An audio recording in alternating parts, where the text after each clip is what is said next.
Hello po mga ka-subscriber, magandang umaga po sa inyong lahat. Nandito po tayo ngayon sa ating YouTube channel. Ay mag-upload lang po tayo mga ka-subscriber. Alam mo mga ka-subscriber, magandang umaga po sa inyong lahat. Nandito ngayon tayo sa ating video, mag-update lang tayo at reaction video tungkol sa pangyayari dito sa ating bansang Sinilangan. Ayan po mga ka-subscriber, makauwi na sana si Tatay Digong. Bring him home, Tatay Digong. Sana po ipalabas na siya ng mga ICC po. Alam naman natin walang walang jurisdiction yung ICC na hinuli ka agad at dinala sa The Hague in within 24 hours. Hindi pa nga nag 24 hours. Ngayon po ay masakla po ngayon ang nagdala at pinilit hilain at ngayon ginawa na siya ng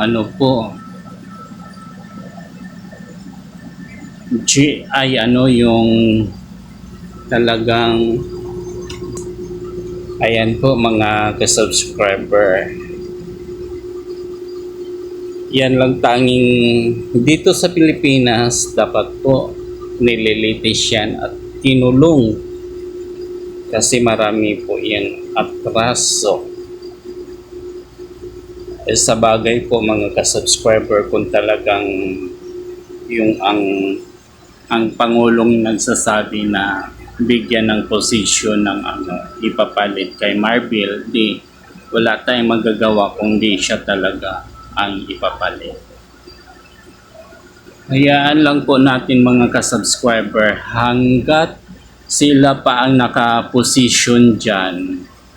3 years lang po, malapit na lang po yan. May din yan pagwawakas. Dapat po tayo bilang mga Pilipino kung ano ang posisyon natin sa gobyerno, hindi po natin haluan ng talagang dapat po tayo is maglingkod ng tapat. Kasi po kapag po yung mga ginagawa nyo napupuna, talagang talaga yan mga ka-subscriber, mahulit kayo kasi may social media na ngayon. Kasi noong kasi wala pang social media kaya okay lang. Ngayon marami na pong mata sa kapaligiran dahil sa mga talagang CCTV camera or mga social media. Hayaan lang natin yan kung sino naman po yung nakikita naman yun ng taong bayan, kung sino naglilingkod ng tama at tapat sa bayan ay siya po yung sinusuportan.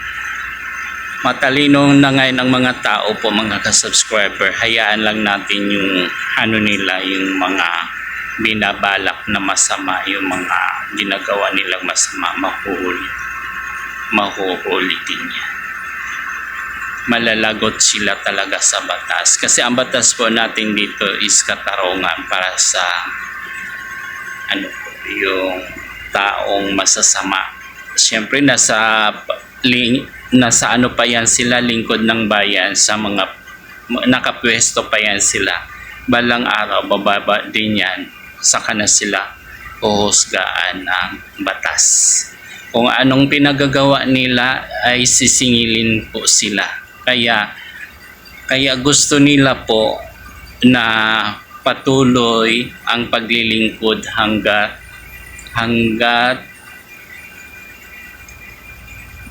matatapos ng term nila. Gusto pipilitin sila pa rin ang nasa position kasi takot po yan sila na mawala sa position dahil po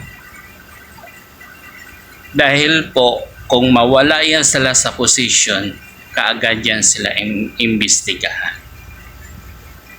May batas naman po tayo. Buhay ang batas natin dito sa bansang Pilipinas. ay yung ginagawa nila kay Tatay Digong po mga ka-subscriber, kasi dapat dito muna nila litisin bago nila dinala doon sa dahig ICC.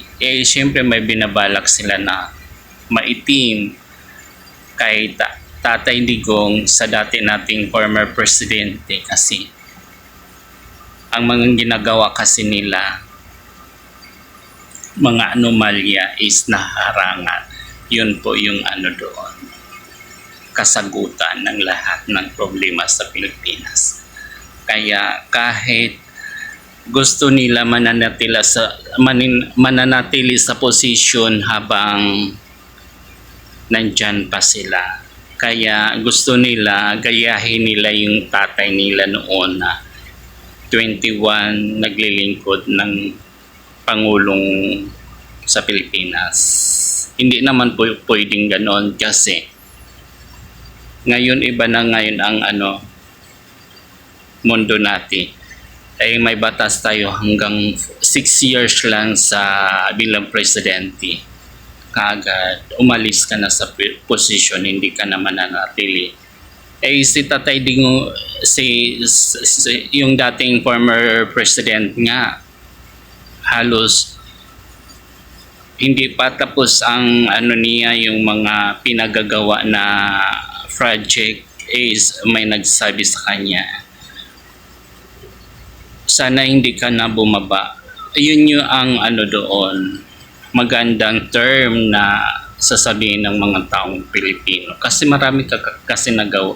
Lahat ng Pilipinas pinalinis mo, lahat ng estero pinapaganda mo, hahanapin ka talaga ng taong bayan. Kaya yan lang yung tatak Duterte, Tatay Digong noong presidente. Kaya maraming nagmamahal ng taong bayan. Yun ang wala sa kanila ngayon. Yun ngayon ang galit na galit at nanggigigil sila sa mga Duterte, kasi hindi nila kayang tularan yung dating ginawa ng dating presidente. Yun lang po mga ka-subscriber, hanggang 8 minutes lang tayo kasi tayo ng false storage. Maraming salamat. Mag-ingat po tayo kung ang po natin isisigaw sa puso, isigaw po natin, kasi may expression tayo ng speech, freedom of speech, freedom of expression. Yung nasa lang po, katotohanan lang po tayo ng balita sa social media, yung mga reaction video na ginagaya po natin sa mga content creator. Maraming pong salamat. Bye-bye. Magandang umaga po sa inyo. God bless.